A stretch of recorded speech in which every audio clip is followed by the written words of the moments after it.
Hai, buat kamu para pejuang masuk Poltekkes tahun 2024, sekarang sudah ada buku soal Shippen Marushimama Poltekkes tahun 2024, di mana jika kamu membeli bukunya, kamu akan mendapatkan 1 tahun kursus online masuk Poltekkes tahun 2024 dan dibimbing oleh 7 orang mentor yang berpengalaman di jalur masuk Poltekkes. Kamu juga akan mendapatkan 2 kali tryout, grup diskusi, dan kanvas tote bag kekinian. Serta kamu akan mendapatkan kesempatan beasiswa pendidikan dari DMH Academy. So, jangan tunggu lagi, pesan bukunya dari sekarang juga.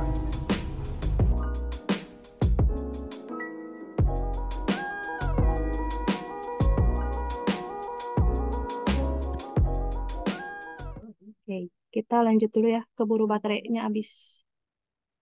Nah, yang nomor 3, sebuah elektron yang mula-mula rehat kemudian bergerak melalui beda potensial sebesar 1500 volt. Jika massa elektronnya itu sebesar 9,11 kali 10 pangkat 30 pangkat minus 31 ini pangkat ya, kilogram, dan muatannya sebesar min 1,6 kali 10 pangkat minus 10 kolom, maka energi potensial akan turun sebesar berapa? Dia harus dinyatakan dalam satuan elektron volt. Nah, untuk soal yang nomor 3 ini, kita berbicara tentang listrik statis. Ada juga eh, menyangkut dengan hukum kekekalan energi ya, di mana hukum kekekalan energi itu dinyatakan kayak hukum kekekalan energi. Ini dia dinyatakan energi awal sama ya kayak momentum tadi. Energi awal itu sama dengan energi akhir ya atau energi satu. Nah, karena E itu sama dengan energi kinetik, penjumlahan dari energi kinetik dan energi potensial, maka energi nol itu, E0 itu ya, EK1, EK0 dan EP0. Oke, sebelum ke situ, kita cari dulu informasinya. Informasi di soal diketahui, beda potensial itu biasanya dinyatakan sama apa simbolnya? Beda potensial. Potensial itu biasanya pakai simbol V ya. Nah, yang namanya beda ataupun perubahan itu dinyatakan dengan delta. Berarti delta V atau beda potensialnya itu sebesar 1500 volt. Kemudian ada massa elektron. Massa elektronnya sebesar 9,11 kali 10 pangkat min 31 kilogram. Kemudian muatannya. Muatan itu simbolnya Ki ya. Muatan sebesar 1,6 kali 10 pangkat min 10 kolom. Yang ditanyakannya apa di sini?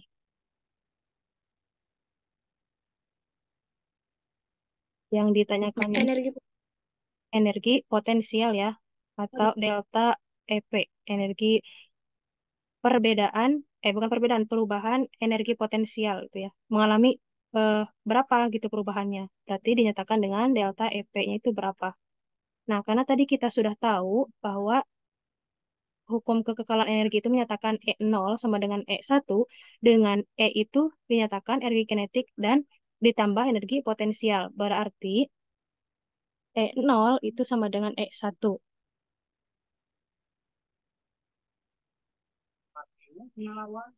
Berarti di sini EK0 ditambah dengan EP1 ya, EP0 sama dengan EK1 ditambah EP ini, EP1.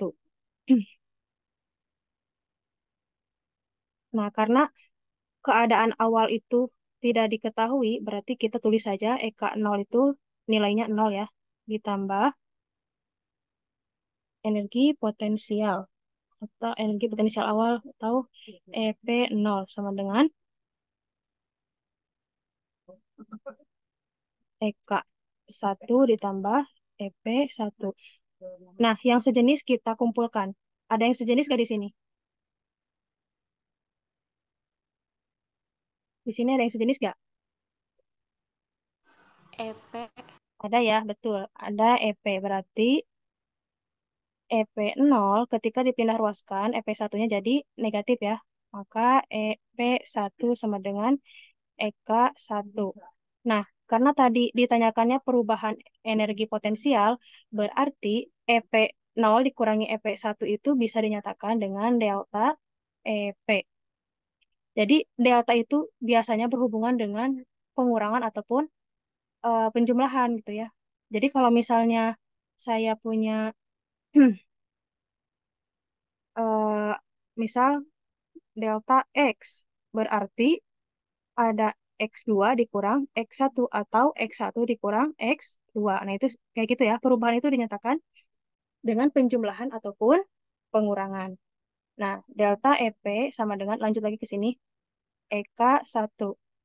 Nah, energi kinetik untuk listrik statis itu dinyatakan dengan energi kinetik sama dengan muatan dikali dengan beda potensialnya.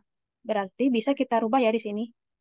Delta EP itu sama dengan Q dikalikan delta V atau potensial.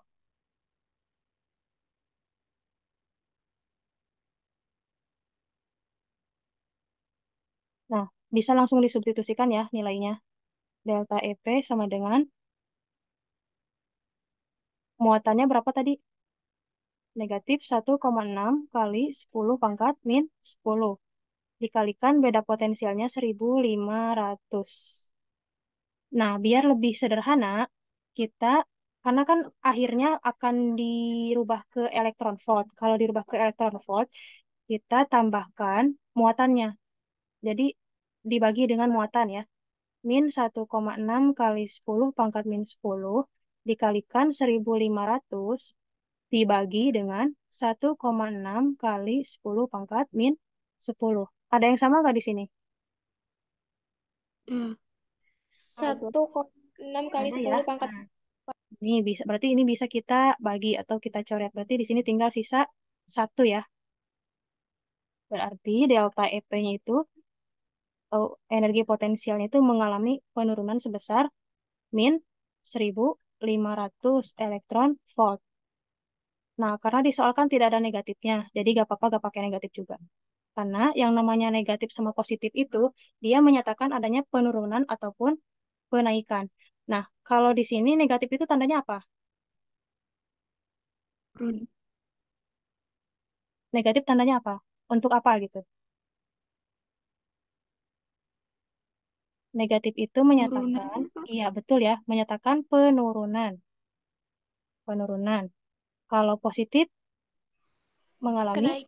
kenaikan. Nah, karena kan di soal yang ditanyakan penurunannya berapa? Berarti penurunannya itu kan negatif ya. Nah, ini negatif 1.500 elektron volt. Tapi kalau misalnya di soalnya tidak ada negatif, gak apa-apa, pilih aja yang 1.500 itu ya. Nah, biasanya tanda positif dan negatif itu hanya sebagai tanda gitu. Gimana sampai sini paham?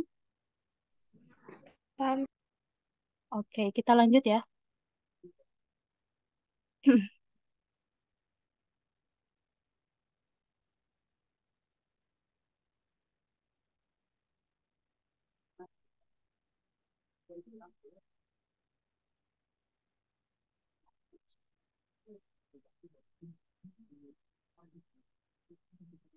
Elemen pemanas sebuah kompor listrik sebesar jika 110 volt mempunyai hambatan 20 ohm. Jika kompor ini digunakan untuk memanaskan 1 kilogram air bersuhu 10 derajat Celcius selama 10 menit dan dipasang pada tegangan 110 volt, maka suhu akhir air itu berapa? Nah, untuk soal ini kita menjelaskan terkait termodinamika ya ini, termodinamika. Nah, di istilah termodinamika itu ada yang namanya isobarik, isohorik, ya kayak gitu. Nah, oke, kita langsung aja ya cari informasinya. Informasi di soalnya.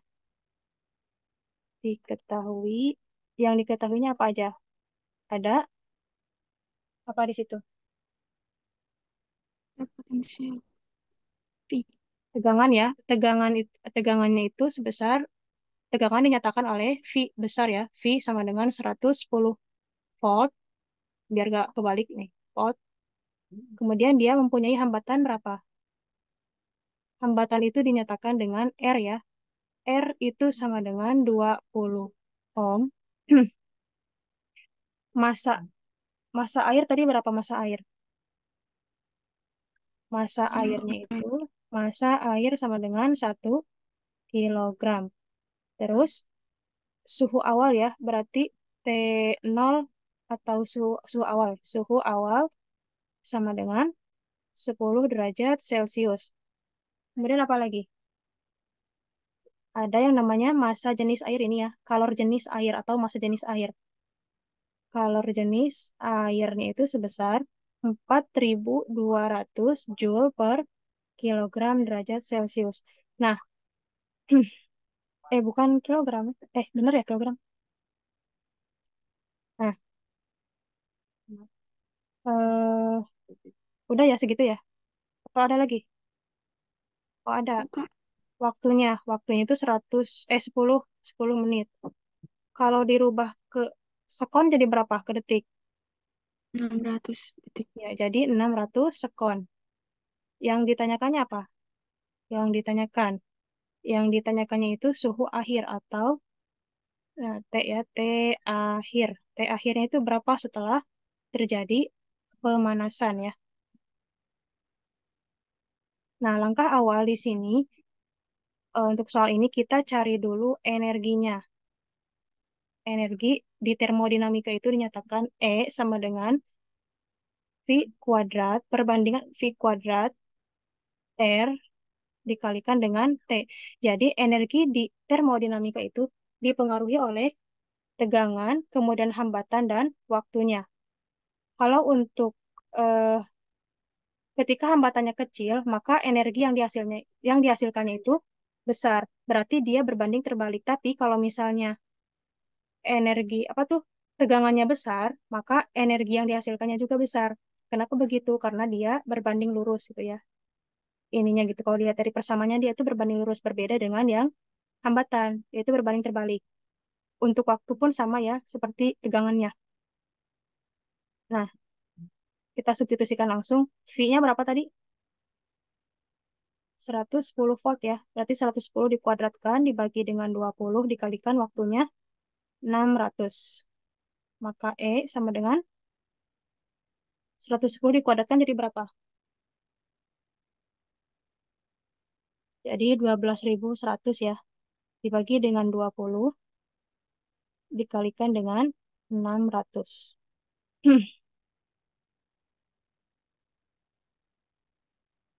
Nah, bisa langsung dijumlahkan aja semuanya, dioperasikan.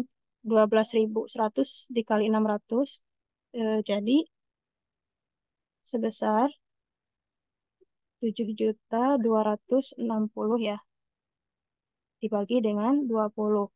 Maka energi yang dihasilkan sebesar 363.000 Joule. Sampai sini udah selesai belum?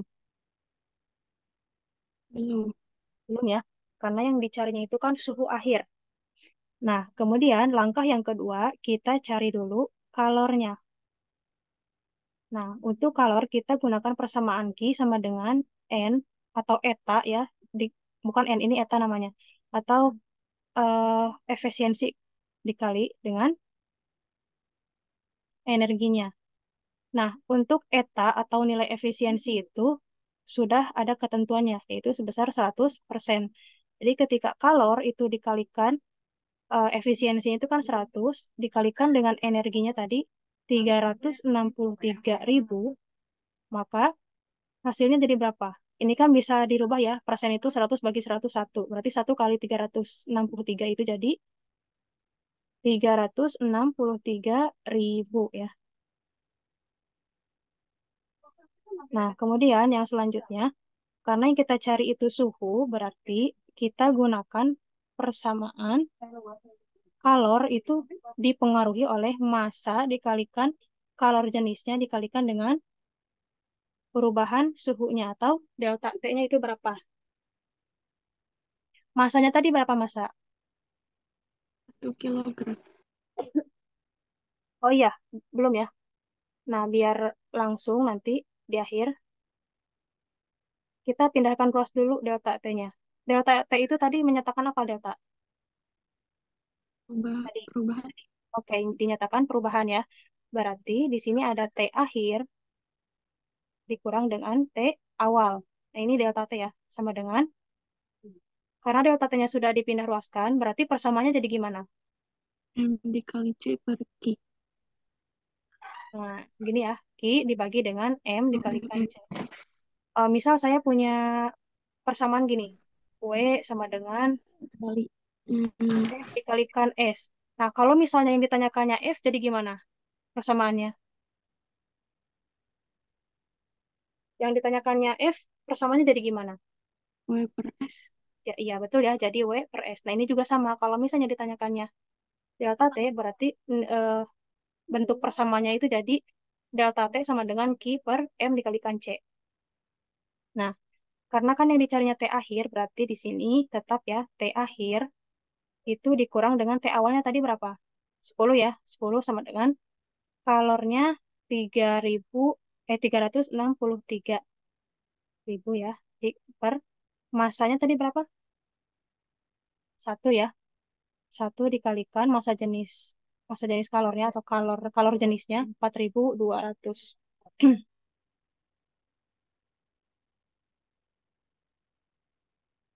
Nah, sebelah bentar.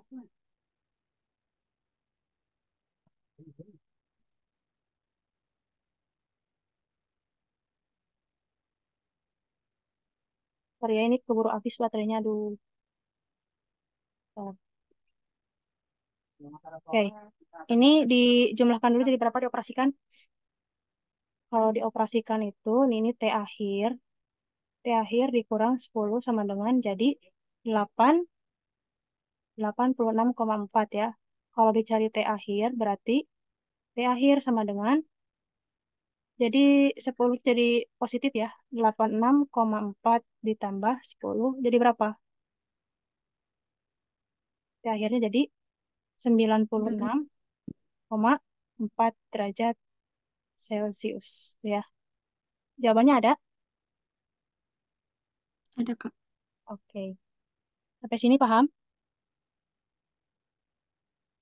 Paham Kak.